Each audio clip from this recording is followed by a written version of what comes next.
Hello అండి Ashok garu. Hello అండి. ఈరోజు మనం ఏదైతే ఒక టాపిక్ మాట్లాడుతున్నామో అత్యంత బాధాకరం.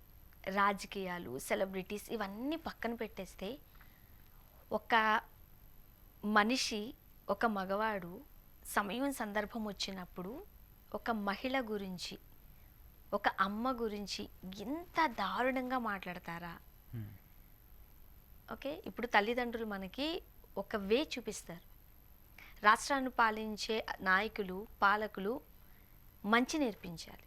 అలాంటి ఒక అగ్రస్థానంలో ఉన్న వ్యక్తులు ఇలా ఏది పడితే అంటే ఆ టైంకి నోటికి ఏది వస్తే అది మాట్లాడడం అంటారు కదా. ఏం చెప్తారు? మీకు అర్థమయ్యే ఉంటుంది. జూనియర్ ఎన్టీఆర్ గారు పాన్ ఇండియా లెవెల్లో ఒక సెలబ్రిటీ. ఆయన తల్లికే ఈరోజు రక్షణ లేదో అనుకోవచ్చు. ఎంత బాధాకరం కదా. అంటే ఇప్పుడు మీరు చెప్పిన దాన్ని బట్టి చూస్తే ఇక్కడ హోదాని బట్టో లేదంటే చిన్నవాడా పెద్దవాడా అనే దాన్ని బట్టి సంబంధం లేదండి. సోషల్ మీడియా ఎప్పుడైతే వచ్చిందో, ఈ సోషల్ మీడియా యుగం వచ్చిన దగ్గర నుంచి చిన్న పెద్ద సెలబ్రిటీ, కామన్ మ్యాన్ ఇలాంటి ఏమీ లేదు. మనం ఎవరినైనా వ్యాఖ్యలు చేయొచ్చు, ఎవరినైనా తిట్టచ్చు, ఎవరి మీదైనా మాట్లాడచ్చు, ఈ వ్యాఖ్యలన్నీ చేస్తూవచ్చు. కానీ ఇప్పుడు మీరు చెప్పినట్టు ఇన్సిడెంట్ ఏదైతే ఉందో ఖచ్చితంగా చాలా అంటే చాలా బాధాకరం. ఎందుకంటే ఒక పార్టీకి సంబంధించి ప్రజల నేతగా ఎన్నుకున్నటువంటి ఒక ఎమ్మెల్యేనే ఇలాంటి వ్యాఖ్యలు చేశారంటే ఇక మిగతా వాళ్ళందరూ ఎందుకు మాట్లాడుతూ ఉంటారు? ఎందుకు నేను అంటే ఎమ్మెల్యేనే పర్టికులర్ ఎందుకు మెన్షన్ చేస్తున్నాను అంటే, గతంలో కూడా టీడీపీకి సంబంధించి భువనేశ్వర్ గారు, చంద్రబాబు నాయుడు గారి సతీమణి ఎవరైతే ఉన్నారో లోకేష్ గారి తల్లి గారిని దూషించారని చెప్పేసి మనం ఎంత పెద్ద ఎత్తున బాధపడుతూ మాట్లాడుతూ ఇక్కడ అసలు రాజకీయాలను పార్టీలని లెక్కలోకి తీసుకోవద్దు. ఆయన ఏ పార్టీకి చెందిన వ్యక్తి చెప్తున్నారు, రాజకీయాలు కాదు. ఇప్పుడు ఇలాంటి ధోరణి ఎందుకు వస్తుంది నాయకులకి? సామాన్యులే సరే చిన్న చిన్న వాళ్ళు మాట్లాడారనుకోండి, దాన్ని మనం సర్ది చెప్పాలి. అరే ఇది ఎందుకు మాట్లాడుతున్నావు, నువ్వు మాట్లాడకూడదు, కరెక్ట్ కాదు. అసలు నీకు ఏదైనా రాజకీయంగా ఇబ్బంది ఉంటే, లేదంటే నువ్వు రాజకీయంగా ఏమైనా ఎదుర్కోవాలంటే నువ్వు కొట్టుకొని చావండి, లేదంటే మీరు ఎదుర్కొని చావండి. అలా కాకుండా మహిళలకు సంబంధించి, ఇంట్లో ఆడవాళ్ళకి సంబంధించి, వాళ్ళ పిల్లలకు సంబంధించి ఎందుకు మాట్లాడాల్సి వస్తుందని చెప్పేసి రాజకీయ నాయకులే మాట్లాడాల్సింది పోయి, వాళ్ళు తప్పు పట్టాల్సింది పోయి, వాళ్ళు పోలీసులను ఆదేశించి కేసులు పెట్టమని చెప్పాల్సింది పోయి, అలాంటిది వాళ్ళు ఇప్పుడు వాళ్ళే మాట్లాడుతున్నారంటే ఇది దౌర్భాగ్య పరిస్థితి అనుకోవాలా? లేదంటే డబ్బులు ఉన్నాయని చెప్పేసి డబ్బులు 100 కోట్లు పెట్టేసి ఎమ్మెల్యేగా గెలిచి మనం ఏది చెప్పినా సరిపోతుంది, ఏం మాట్లాడినా ఎవడు పట్టించుకోవడం చెప్తే అది ఇది అహంకార ధోరణి అనుకోవాలా? లేదంటే ఇది రాజ్యాంగంలో ఉన్నటువంటి పదవులు అనుకోవాలా? అసలు ఆ ఎమ్మెల్యే ఎవరైతే దగ్గుబాటి ప్రసాద్ అనే వ్యక్తి ఉన్నాడో ఆయన మీద ఇంతకుముందు చాలాసార్లు విమర్శలు వచ్చాయి. ఇప్పుడు విమర్శలు ఇంకా దాన్ని పెంచి పోషించే విధంగా ఇప్పుడు ఎన్టీఆర్ గారికి సంబంధించి వాళ్ళ తల్లి గారిని దూషిస్తూ, అంటే ఇప్పుడు ఏం తెలియకుండా ఆడియో కాల్ బయటకు వస్తుందా అండి? నాకు అర్థం కాదు. వాళ్ళు మాట్లాడుతూ ఎవరో ఒక వ్యక్తి మాట్లాడారు, ఏమి లేకుండా ఆడియో కాల్ బయటకు వస్తుందా? అంటే వీళ్ళు కావాలని వైరల్ అవ్వడం కోసమో, మీడియాలో ఉండాలనుకోవడం కోసమో, చర్చ కోసం ఇలాంటి మాటలు మాట్లాడుతున్నారా? అంత అవసరం ఏమొచ్చింది నాకు అర్థం కాదు. ఒక మంచి పని చేసేసి ఎందుకు ఈ ఎమ్మెల్యేలందరూ మీడియాలో కనిపించట్లేదు? ఒక మంచిగా మాట్లాడి ఎందుకు ఈ ఎమ్మెల్యేలు అందరూ ఇక్కడ మాట్లాడలేదు? సో ఎందుకు ఇప్పుడు ఈ ఇష్యూస్ పెట్టి బూతులు తిడితేనో, లేదంటే బూతులు మాట్లాడితేనో మనం బాగా హైలైట్ అవుతాము? అలాంటిది ఇంకా పెద్ద హోదాలో ఉన్నటువంటి, సెలబ్రిటీ హోదాలో ఉన్నటువంటి ఎన్టీఆర్ను ఇంకొక వ్యక్తినో టార్గెట్ చేస్తే ఇంకా మనం ఇంకా పాపులర్ అవుతామని చెప్పేసి ధోరణి కనిపిస్తుంది తప్పితే వీళ్ళు ఎక్కడా కూడా ప్రజాసేవ చేయడానికో, ప్రజలకు సంబంధించి మనం గెలిపించారు కదా, మన నియోజకవర్గాన్ని అభివృద్ధి చేద్దామని చెప్పేసి ఎవ్వరూ పని చేసే ప్రసక్తే కనిపించట్లేదండి ప్రస్తుతానికి సంబంధించి. ఇప్పుడు దీనివల్ల ఆ పార్టీకి ఎంత పెద్ద మచ్చ, ఆ పార్టీ అంత నెగిటివిటీని మూటగట్టుకోవాలి కదా. మొన్న ఇదే పార్టీ అధికారంలో కోసం ఈయన ఫ్యాన్స్ ఎంతమంది ఓట్లు వేశారు? మీరు గెలిచినటువంటి 124 సీట్లు ఎన్టీఆర్ ఫ్యాన్స్ లేరని చెప్పేసి మీరు బయటకు వచ్చి చెప్పగలరు? మీరు ఇప్పుడు ఏ నాయకుడి కోసం మీరు మాట్లాడారని చెప్తున్నారో ఆ ఎమ్మెల్యేలు అందరూ బయటకు వచ్చి మాకు ఎన్టీఆర్ ఓట్లు అవసరం లేదు, ఎన్టీఆర్కి టీడీపీకి సంబంధం లేదని చెప్పేసి బయటకు వచ్చి చెప్పండి. అంత దమ్ముందా వీళ్ళకి? ఎవరికి లేదు. కాకపోతే ఏంటంటే ఎన్నికల వరకు వాడుకోవాలి, బయటకు వచ్చిన తర్వాత వీడు నచ్చలేదు కాబట్టి వీళ్ళని తిట్టాలి, ఇంకోటి నచ్చాడు కాబట్టి వాళ్ళని పొగడాలి.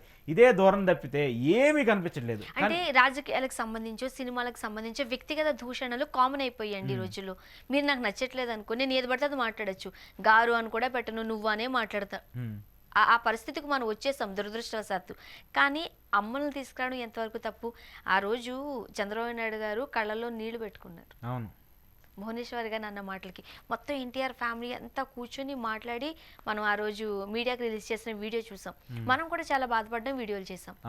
మరో పక్క పవన్ కళ్యాణ్ గారు 3 భార్యలు అంటూ ట్రోల్స్ చేస్తున్నప్పుడు అప్పుడు కూడా ఇదే వాయిస్ వినిపించారు. ఖచ్చితంగా తప్పు పట్టారు. అది తప్పు పట్టాలి కూడా. మన సొసైటీ అదే కదా, మన సొసైటీ యొక్క ఇంపార్టెన్స్ అదే కదా. ఇప్పుడు మన భారతదేశాన్ని మనం ఎందుకు ఇంత గౌరవిస్తాము, మన మహిళల్ని ఎందుకు ఇంత మనం గౌరవిస్తామంటే మన సంప్రదాయాలు కావచ్చు, మన పద్ధతులు కావచ్చు అలా ఉంటాయి.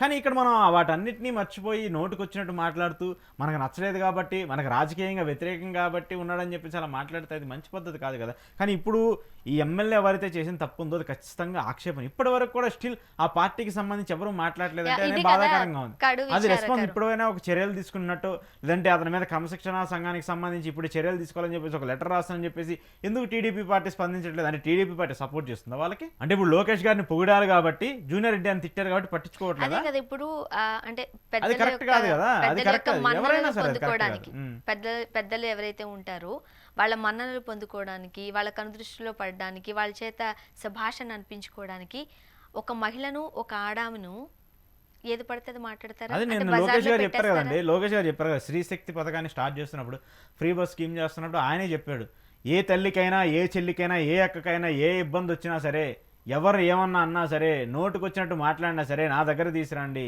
మీకు లోకేష్ ఉన్నాడని చెప్పేసి లోకేష్ గారు ఎలా అయితే చెప్పారో, మరి ఇదే లోకేష్ గారు ఈరోజు ఒక తల్లికి ఇబ్బంది వచ్చింది, మీ పార్టీలో ఉన్నటువంటి ఒక ఎమ్మెల్యే మీ కుటుంబానికి సంబంధించిన ఒక వ్యక్తిని, మీ కుటుంబానికి సంబంధించిన ఒక వ్యక్తి తల్లిని దూషించాడు, మరి దాని మీద చర్యలు తీసుకోండి.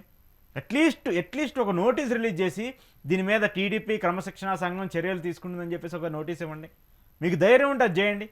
అలా చేస్తే మీ మీద గౌరవం పెరుగుద్ది, మీ పార్టీ మీద గౌరవం పెరుగుతుంది. అంటే ఇప్పుడు ఏమనుకుంటారు ప్రజలు, వీళ్ళు మన పార్టీ కాబట్టి వీళ్ళు ఎట్లయినా తిట్టొచ్చు. గతంలో ఇదే కదా వైసీపీకి సంబంధించి జరిగినటువంటి దౌర్భాగ్యం అంతా, ఆ దరిద్రం అంతా అదే కదా. గతంలో ఆ ఎమ్మెల్యేలు అందరూ అట్లా మాట్లాడారు కాబట్టి ఇప్పుడు వాళ్ళకి ఆ గతి పట్టింది. లేదు మనం కూడా వాళ్ళకంటే ఇంకా ఎక్కువ తిడదాము, వాళ్ళకంటే ఇంకా దరిద్రంగా మనం తయారవుదాము, వాళ్ళు 11 సీట్లు వచ్చినాయి, మనకు ఆ 11 సీట్లు కూడా రాకుండా చేయాలనుకుంటే మీరు ఇట్లా ప్రవర్తించండి. ఎందుకు వెళ్ళి మర్చిపోతున్నారు? అలా మాట్లాడారు అని అంటున్నారు. అలా మాట్లాడారు కాబట్టే, అలా చేశారు కాబట్టే 11 సీట్లకు పరిమితం చేసి పక్కన పెట్టారు. రేపు అన్న రోజు అదే పరిస్థితుల్లోకి మీరు వెళ్ళొద్దు అని అనుకుంటే హుందాతనంగా అసలు ఇప్పుడు వ్యవహరించాల్సిన బాధ్యత రాజకీయాలకు ఉంది కదా. సంబంధం లేని జూనియర్ ఎన్టీఆర్ ఎందుకు తీసుకురావాలండి నాకు అర్థం కాదు. First of all junior NTR ఒక సినిమాలు తీసుకుంటున్నాడు. ఆయన 2009 తర్వాత ఎప్పుడూ కూడా డైరెక్ట్ పాలిటిక్స్ గురించి నేను రాను, ఇంకా నాకు టీడీపీ అంటారు, ఇంకో పార్టీ అంటారు, నేను ఇన్వాల్వ్ అవ్వను, ఇది నా వ్యక్తిగతంగా నేను సినిమాలకు మాత్రమే పరిమితం అవుతామని చెప్పాడు. మీకు నచ్చకపోతే చూడకండి సినిమాలు, మిమ్మల్ని ఏమైనా చూడమన్నారా? టీడీపీ వాళ్ళందరూ చూస్తేనే ఇక్కడ ఎన్టీఆర్ సినిమా కలెక్షన్స్ వస్తున్నాయి. పాన్ ఇండియా హీరో అయ్యాడా ఎన్టీఆర్? ఏమన్నా టీడీపీ వాళ్ళు చూస్తేనే? ఎవరు కాదు కదా. టీడీపీ వాళ్ళు నచ్చితే చూస్తారు, నచ్చపోతే చూస్తారు. అదే ఆయన అభిమానులు ఉన్నారు, ఆయనకి వాళ్ళు చూసుకుంటారు. మీకేంటి బాధ? మీరు అలా కాకుండా ఆ సినిమాలు బ్యాన్ చేయండి, సినిమాలు నాణ్యమండి అని చెప్పేసి మీరెవరు చెప్పడానికి? అసలు మీ ఏరియాలో ఆపేస్తారు, ఇంకో చోటకి వెళ్ళి సినిమా చూడరు, ఇంకో చోట థియేటర్లు ఉండవు, అక్కడికి వెళ్ళి కూడా ఆపేస్తారా? రాష్ట్ర వ్యాప్తంగా ఆపేస్తారా? రాష్ట్ర వ్యాప్తంగా ఆపేస్తే మీకు కూడా నష్టం వస్తుంది. జిఎస్టీలు కూడా స్టేట్ గవర్నమెంట్ కూడా జిఎస్టీలు కట్టాలి, సినిమాల నుంచి ఆదాయం నుంచి కూడా జిఎస్టీలు కట్టాల్సిన పరిస్థితి ఉంటుంది. మరి అవన్నీ మర్చిపోయి మీరు లోకేష్ ప్రమేయం కోసమో, ఇంకో ప్రమేయం కోసమో, వీడు మనకు వ్యతిరేకంగా పనిచేస్తున్నాడు, అసలు వీడు మనకు వ్యతిరేకంగా ఉన్నాడని చెప్పేసి ఒక వ్యక్తి మీద మీరే ఊహాగానాలు ఊహించుకొని, లేదంటే వాళ్ళ సినిమాలను ఆపేయాల్సిన పరిస్థితి మీకు ఎందుకు వస్తుంది? ఈరోజు ఎన్టీఆర్ ఫ్యాన్స్ అందరూ మాట్లాడుతూ వస్తున్నారు, మేము చాలా సమన్వయంగా ఉన్నాము, ఈరోజు మా హీరో ఎవరైతే ఉన్నారో ఆయన ఒకటే చెప్పారు, మాకు ఎక్కడా కూడా దీని మీద మాట్లాడొద్దు, మీరు ఎవరు కూడా పెద్దగా రియాక్ట్ అవ్వద్దు, దీన్ని వదిలేసేయండి, దేవుడు ఎవరికి ఎలాంటి శిక్షలు వేయాలో అలాంటి శిక్షలు వేస్తాడని చెప్పేసి ఆయనే మాకు ఒక మంచి ధోరణి నేర్పించి మీరు ఎలాంటి చర్యలకు పాల్పడొద్దంటూ కూడా అభిమాన సంఘాలు చెప్పాడని చెప్పేసి ఇప్పుడు ఎన్టీఆర్ అభిమానులు అందరూ చెప్తున్నారు. ఎన్టీఆర్ అభిమానులు అంత సామరస్యంగా లేకపోతే ఈరోజు రాష్ట్రంలో గొడవలు జరగకుండా ఉండేయా? ఖచ్చితంగా జరిగాయి కదా. ఎన్టీఆర్ చెప్పాడు కాబట్టే కదా వాళ్ళందరూ సామరస్యంగా ఉంది, మీరు ఎలాంటి గొడవలు చేద్దని చెప్పేసి చెప్తుంది. లేదంటే ఆయన ఇంటి దగ్గర మొన్న అక్కడ వెళ్ళి ధర్నా చేస్తూ వచ్చారు, పోలీసులు అంతమంది పోలీసులు భద్రొచ్చి వాళ్ళందరూ అడ్డుకుంటూ ఉన్నారు. అక్కడ ఏదైనా చిన్న తేడా పడితే చెప్పండి, ఖచ్చితంగా గొడవలు జరిగాయి కదా. ఆయన ఇంటి మీద దాడులు చేయడం, లేదంటే వాళ్ళ కార్యకర్తలు వచ్చేసి ఫ్యాన్స్ మీద దాడులు చేయడం, ఇవన్నీ కూడా జరుగుతూ ఉండేవి కదా. మరి ఇలాంటి పరిణామాలు జరుగుతున్నప్పుడు హీరోలు ఇంత హుందాతనంగా వ్యవహరిస్తూ ఉన్నప్పుడు రాజకీయ నాయకులకి ఎందుకండి నాకు అర్థం కాదు. వాళ్ళ కుటుంబానికి సంబంధించిన విషయము, చంద్రబాబు నాయుడు గారికైనా, జూనియర్ ఎన్టీఆర్ గారికైనా, లోకేష్ గారికైనా అది వాళ్ళ కుటుంబానికి సంబంధించిన పార్టీ వ్యవహారము. ఇక్కడ మీకు అధిష్టానం ఎవరు? చంద్రబాబు నాయుడు గారు, లోకేష్ గారు. వాళ్ళు ఏమైనా చెప్పారా మీకు మాట్లాడమని? అలా కాదు కదా, వాళ్ళే మాట్లాడొద్దని చెప్తున్నారు. అయినా కూడా మీరు ఎమ్మెల్యేలు మాట్లాడుతూ ఉన్నారంటే అది ఎంత మంచి పద్ధతి అవుతుందా? లేదంటే మీరు తిట్టించుకోవడం కోసమో, ఇలా ఇబ్బందులు పడటం కోసమో చేసేటువంటి వ్యాఖ్యలు అనుకోవాలా? సో ఖచ్చితంగా ఇప్పుడు ఎమ్మెల్యే ఎవరైతే చెప్పారో ఆయన బయటకు వచ్చి క్షమాపణ చెప్పలేదు. ఏదో 4 గోళ్ల మధ్య నుండి అసలు అది నా ఆడియో కాదు, నేనేదో బై మిస్టేక్ నన్ను ఎవరో ట్యాంపరింగ్ చేశారు లేదంటే ఏఐ వాయిస్ తీసుకొచ్చారని చెప్పేసి ఆయన మాట్లాడుతూ వస్తున్నారు. అది క్లియర్గా అర్థమవుతుంది ఆయన వాయిస్ అని చెప్పేసి. అలా అర్థమైనా కూడా ఆయన బుకాయించే ప్రయత్నం చాలా ఎక్కువ చేస్తూ ఉన్నాడు. సరే అవన్నీ పక్కన పెడితే ఎన్టీఆర్ ఫ్యాన్స్ కావచ్చు, ఎన్టీఆర్ కావచ్చు, రియాక్ట్ అయినటువంటి విధానం ఏదైతే ఉందో వాళ్ళందరూ కూడా ఇప్పటివరకు కూడా చాలా హుందాగా వ్యవహరిస్తున్నారు. ఇప్పటికైనా టీడీపీ పార్టీ దీనికి సంబంధించి చర్యలు తీసుకోకపోతే మాత్రం ఖచ్చితంగా ఫ్యాన్స్ ఆగ్రహానికి గురయ్యే పరిస్థితి ఉంటుంది.